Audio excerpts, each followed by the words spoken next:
रुक जा रुक जा रुक जा, ते हम मोर डेरा में आयस भाई, बढ़िया मंत्र मार के झाड़ फूंक के अभी तुरंत तुला मैं यहाँ ठीक कर दिया था।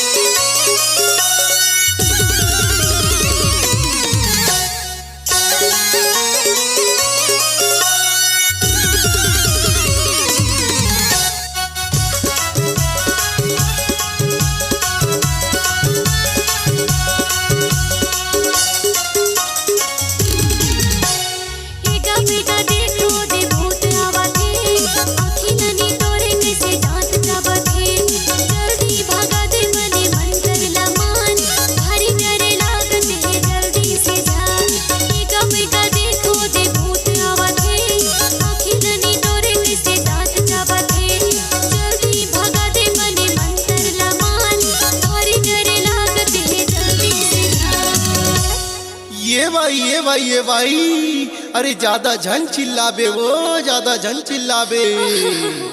देख तो एक का भूत हमर पाछू परे है। डोलाते डोलाते डोलाते वो सुपा डोलाते रे, मोर सुपा डोलाते छक लड़ लड़ छक लड़ लड़ छक लड़ लड़। डोलाते डोलाते डोलाते रे सुपा डोलाते वो, मोर सुपा डोलाते छक लड़ लड़ छक लड़ लड़ छक लड़ लड़।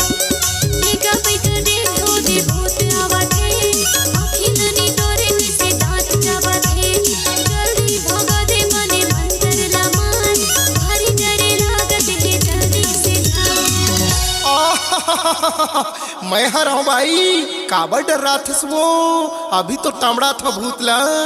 डोलाते डोलाते डोलाते रे सुपा डोलाते मोर सुपा डोलाते छक लड़ लड़ छक लड़ लड़ छक लड़ लड़। डोलाते डोलाते डोलाते रे सुपा डोलाते मोर सुपा डोलाते छक लड़ लड़ छक लड़ लड़ छक लड़ लड़। डोलाते डोलाते डोलाते रे भाई डोलाते मोर सुपा डोलाते छक लड़ लड़ छक लड़ लड़ छक लड़ लड़।